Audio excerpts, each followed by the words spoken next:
Alors, c'est une tuerie internationale. C'est trop bon.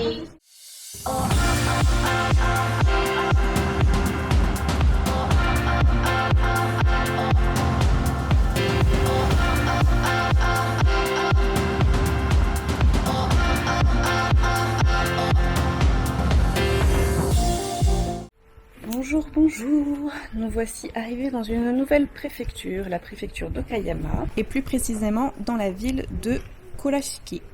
C'était autrefois une ville qui exportait du riz et du sucre avant de se reconvertir dans le textile.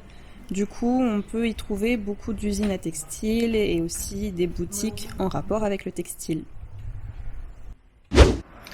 Aujourd'hui, donc, on peut encore visiter la ville et avoir cette petite dose historique puisqu'elle a conservé vraiment tous ses charmes d'antan. L'attraction principale de ce quartier, c'est bien entendu son cours d'eau avec les petites barques qui, en temps normal, entre guillemets, parce que là, je pense qu'avec l'après-corona, les petites barques n'ont toujours pas repris du service.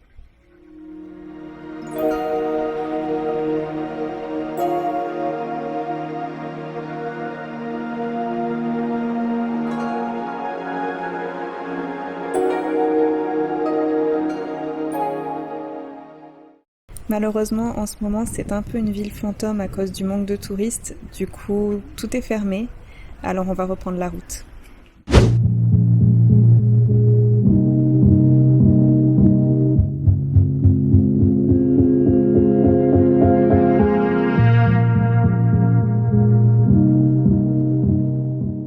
Ça y est, on a quitté l'île de Honshu, donc l'île principale, et on est maintenant sur l'île de Shikoku. On s'est posé sur une plage, la Chichibugahama, pour profiter d'un coucher de soleil, si on a de la chance. Bon, je crois que niveau météo, on va pas avoir de chance, hein. Donc on va aller chercher à manger pour se consoler. On a trouvé ce restaurant d'hamburgers avec un esprit très plage. En plus, le cadre est super sympa parce qu'on a la vue sur la plage. Donc, on va profiter de l'endroit et espérer que le ciel se découvre tout à l'heure.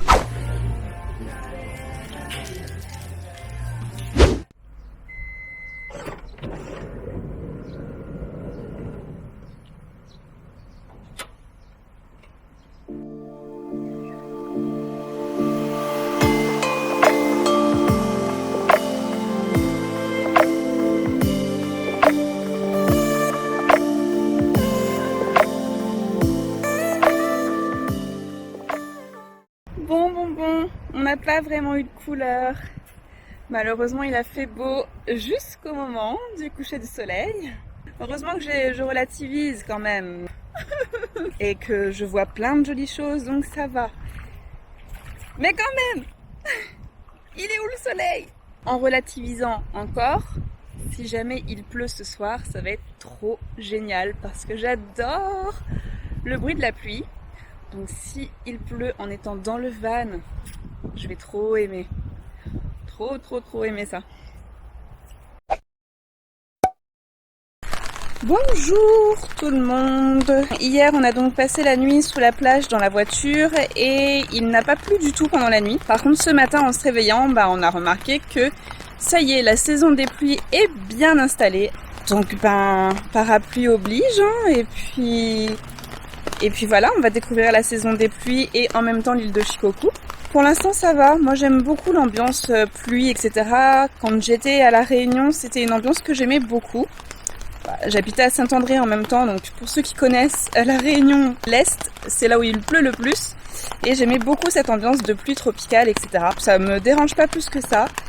C'est, comme je disais, une nouvelle saison que je vais découvrir, donc je suis tout aussi excitée que pour les sakuras et l'automne du Japon. Actuellement, nous visitons l'Itsurin-koen, donc ça doit être le jardin le plus célèbre de l'île Shikoku. C'est un jardin datant du XVIIIe siècle, si je ne me trompe pas. Il est réputé pour être vraiment très beau. Encore une fois, là, je vais le découvrir sous la pluie. C'est une ambiance particulière. Il y a toutes les montagnes derrière qui sont vraiment prises dans les nuages, un peu comme dans une fumée. Donc ça fait vraiment un côté un peu mystique, mystérieux que j'aime beaucoup. Voilà, on va découvrir ça ensemble.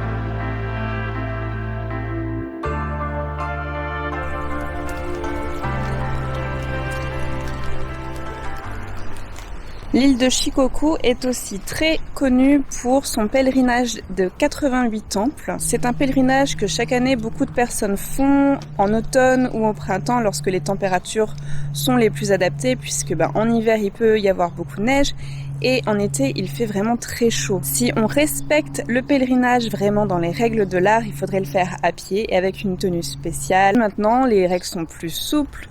On peut les faire en fonction de notre condition physique, donc certaines personnes vont le faire en bus, d'autres en voiture, mais beaucoup le continuent aussi à pied, et ce n'est pas rare de croiser des pèlerins lors des périodes de fort pèlerinage. Il y a encore des personnes qui effectuent ce pèlerinage avec vraiment une démarche spirituelle, avec derrière une demande particulière pour la santé, etc. Mais il y a aussi d'autres personnes qui vont le faire par curiosité, pour visiter, pour voir un peu aussi à quoi ça peut ressembler. Je tenais quand même vraiment à voir un peu et à expérimenter quelques temples de ce pèlerinage, donc on va pas tous les faire parce qu'il y en a 88. Mais voilà, je voulais voir un peu l'ambiance, je voulais moi aussi participer un petit peu à ma manière.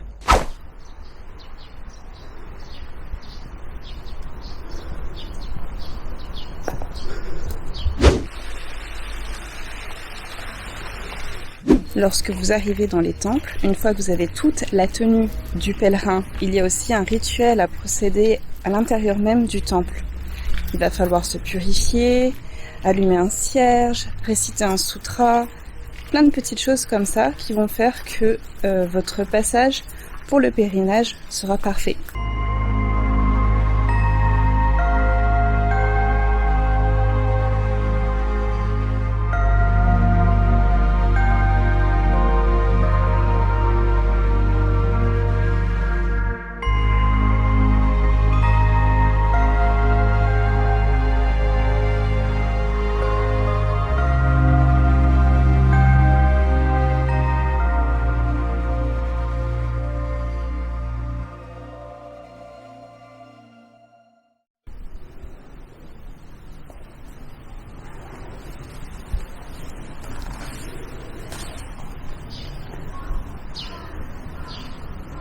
Un des accessoires du pèlerinage est le no-kyosho, qui est ici. C'est un carnet qui permet d'avoir la preuve que vous avez bien visité les 88 temples. Vous avez donc un calligraphe dans chaque temple pour faire ceci. Il appose à la fois le tampon du temple, le nom du temple, son nombre et sa signature. Je le trouvais trop beau. Donc je voulais absolument avoir le mien. Un souvenir, même si je serais très loin de faire 88 temples. Bonjour toi. Le reste de la journée n'a pas été très intéressant. On a repris la route, on a mangé vite fait, et on a même fait une machine. Bonjour, ça va? Je vous retrouve pour cette journée hyper humide. Là, je crois qu'on atteint les 100% d'humidité, je pense. On est au-dessus des gorges de Hoboken. On est sur un parking et juste derrière moi, il y a les gorges.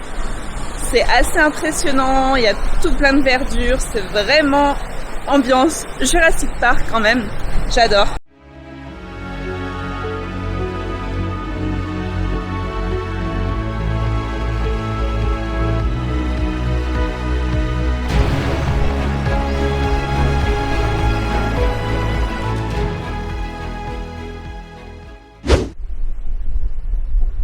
On se fait un déjeuner façon brunch.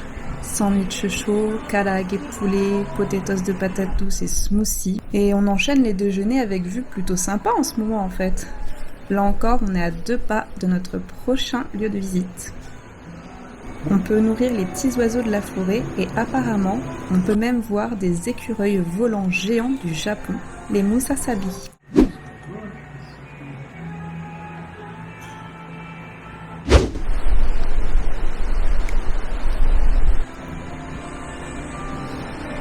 Il attend désespérément les oiseaux venir manger dans sa main.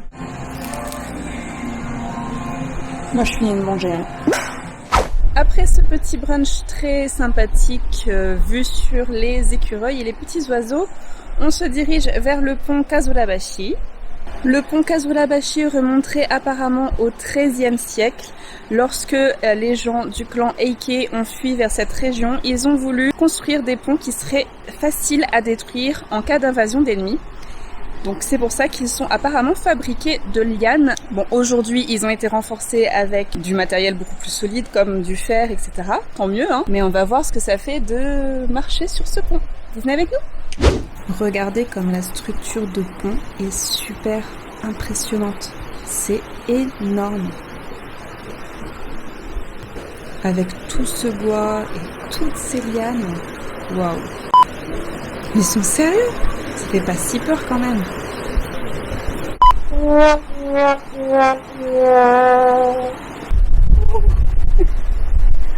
C'est hyper espacé quand même. La jambe passe facilement. Alors on passera pas à travers, mais il y a de quoi avoir une petite frayeur.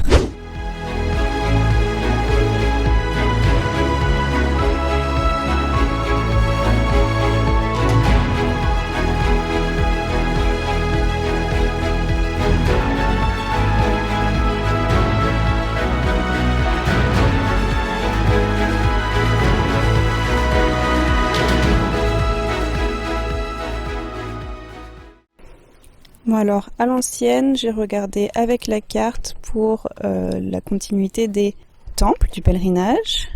Donc là, on passe au 30e. J'ai fait le 1, le 2 et on passe au 30e. Il est juste là.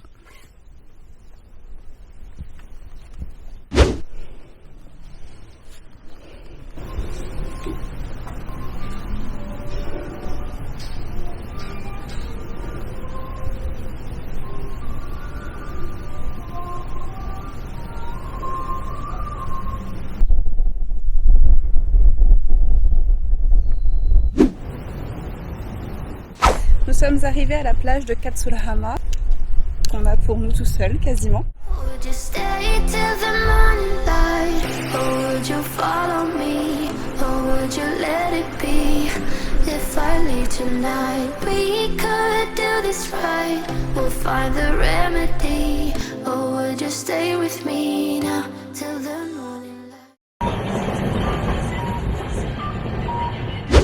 Bonjour les gens, comment ça va en ce jour superbement ensoleillé?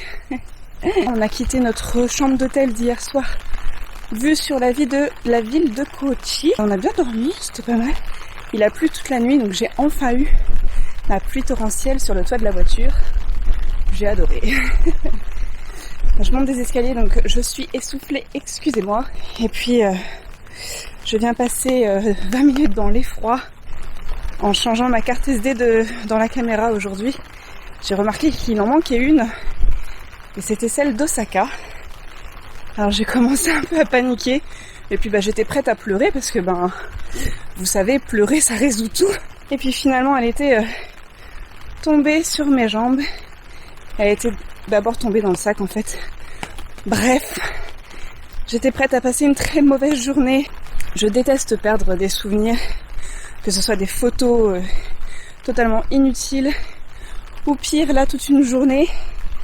Surtout que c'était la journée urgence, hôpital, avec le problème d'Alex. D'ailleurs, ça va mieux. Les médicaments ont fonctionné. Il avait 3 jours d'antibiotiques.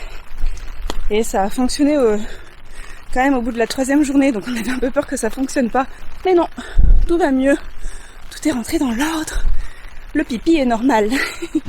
Donc là, on arrive au château de Kochi. Il faut savoir que je n'éprouve aucun intérêt au château japonais. Je sais pas pourquoi, il ne m'attire pas. On va au marché après et on était juste à côté. Je me suis dit, allez, on va lui donner une chance. Bref, donc voilà, je n'aime pas beaucoup les châteaux. Et là, on me rend bien puisqu'il est en travaux. Voilà, ça m'apprendra à vouloir aller voir les choses juste pour les voir, juste pour dire que... Apparemment, c'est un château qui apparaît dans un animé de Ghibli. Je sais plus le titre. Je peux entendre l'océan, ce genre de choses. Je suis très nulle j'ai pas de culture en animé, désolée. Il est disponible sur Netflix, donc je tâcherai de le regarder, puisqu'apparemment l'histoire se déroule dans cette ville. Donc ce sera marrant de regarder justement après et de peut-être reconnaître certains endroits. Et donc apparemment le château y apparaît clairement. Dites-moi si vous l'avez vu et si ça vous dit quelque chose.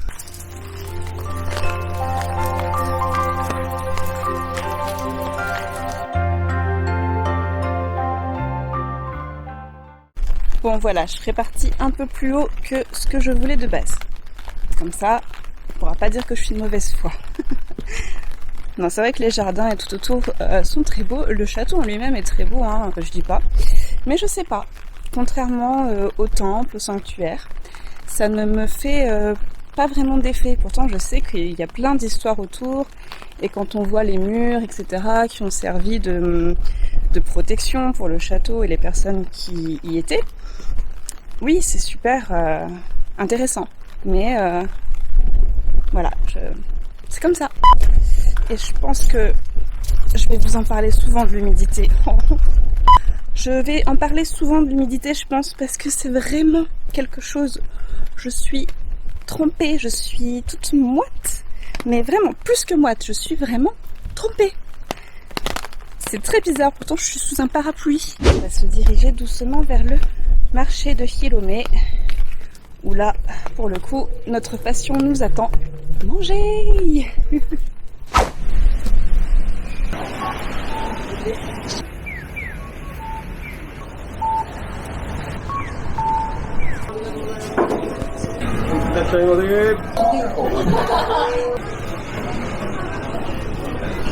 On va goûter la spécialité de la ville de Kochi, qui est de la bonite. Et on appelle ça ici katsuo tataki, donc c'est, je pense, la façon de le couper et de le préparer, c'est légèrement revenu, on appelle ça mi-cuit, je pense, en façon un peu sashimi. Ça a l'air très très bon. On a pris ça avec du riz. J'ai hâte parce que j'ai faim.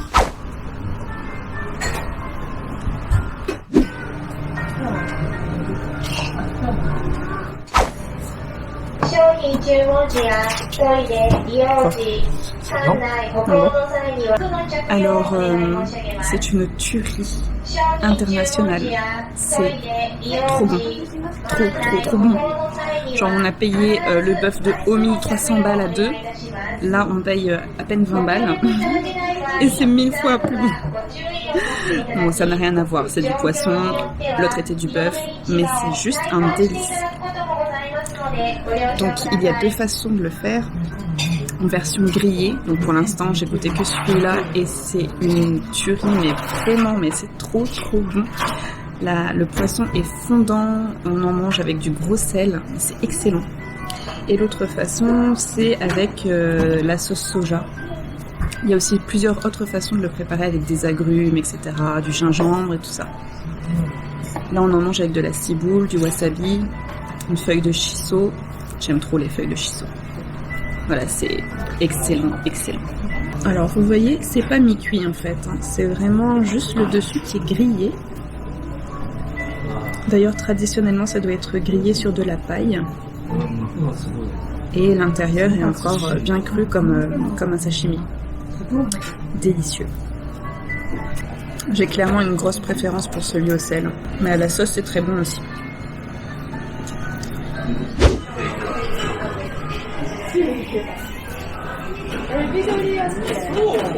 Bon, on reprend la route vers une nouvelle destination, on va dire. Enfin là, on va plutôt partir pour quitter l'île de Shikoku et aller sur la suivante.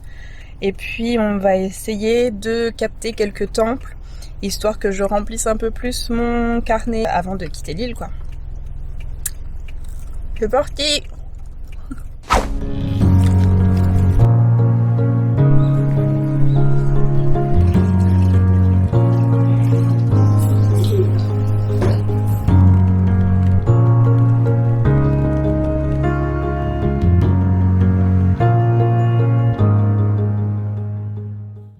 Arrivé à Ozu. La route était un peu longue et difficile, on est fatigué, c'est fatigant autant de route, mais bon, il faut qu'on roule pour voir le plus de choses, hein. On fait un road trip qui est quand même assez express pour voir tout ce qu'on on a prévu de voir sur une grosse partie du Japon. Donc voilà, en tout cas la ville a l'air trop mignonne. Encore une fois, c'est entouré des montagnes et enfin, c'est vraiment trop joli. Je sais pas si on aura le temps de plus visiter cette ville. J'ai vu qu'il y avait un château et il a l'air plutôt joli aussi. Il est dans les hauteurs et il est plutôt pas mal.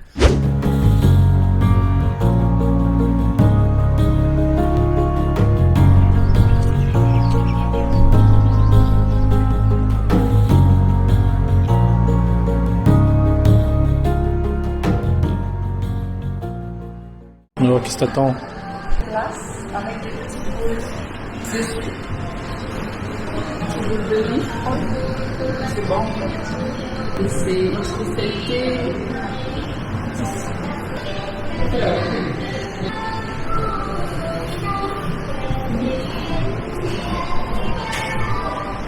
Voilà, elle est contente avec ses glaces. Ça fait 2 jours qu'elle cherche ça. Alors en fait, je pensais que c'était des petites boules de riz gluants, enfin un peu comme les mochi, vous voyez, un peu comme les dango. Et en fait, pas du tout. C'est des petites boules de riz, mais croustillants en fait. Donc, je suis déçue.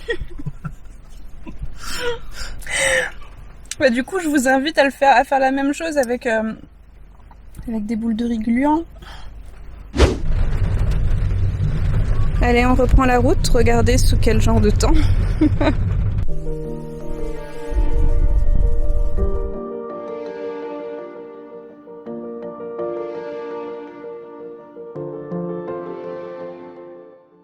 Bon, du coup, voilà, j'en ai fini avec lui. Bon, de toute façon, je sais que je l'avais acheté que pour avoir un souvenir. Regardez comme il est beau avec tous ces détails. Mais je dois avouer que c'est quand même assez frustrant de ne pas tous les faire en fait. Je sais pas, peut-être que d'ici quelques années, j'aurai l'occasion de continuer ce pèlerinage. Voilà, je m'étais dit que je le faisais comme ça pour faire un mini pèlerinage, un petit quelque chose, ma petite trace. Mais ouais, c'est un peu frustrant quand même de se dire qu'on va quitter l'île sans les avoir tous faits. Il pleut à torrent.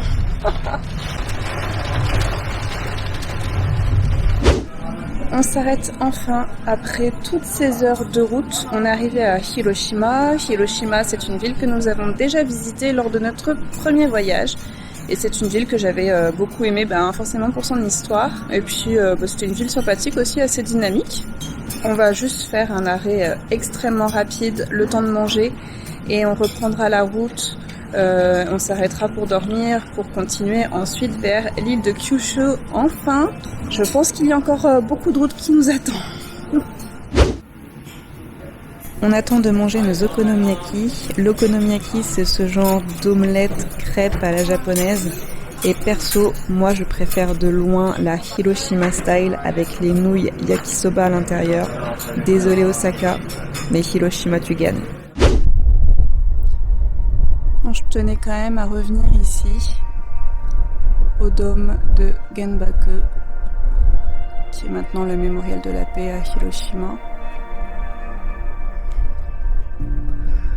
Auparavant, c'était le palais d'exposition industrielle de la ville de Hiroshima, et c'est un des seuls bâtiments à être resté debout après la bombe atomique. C'est vraiment impressionnant de voir les dégâts que ça a causé, de voir que tout est resté comme ça a été après la bombe.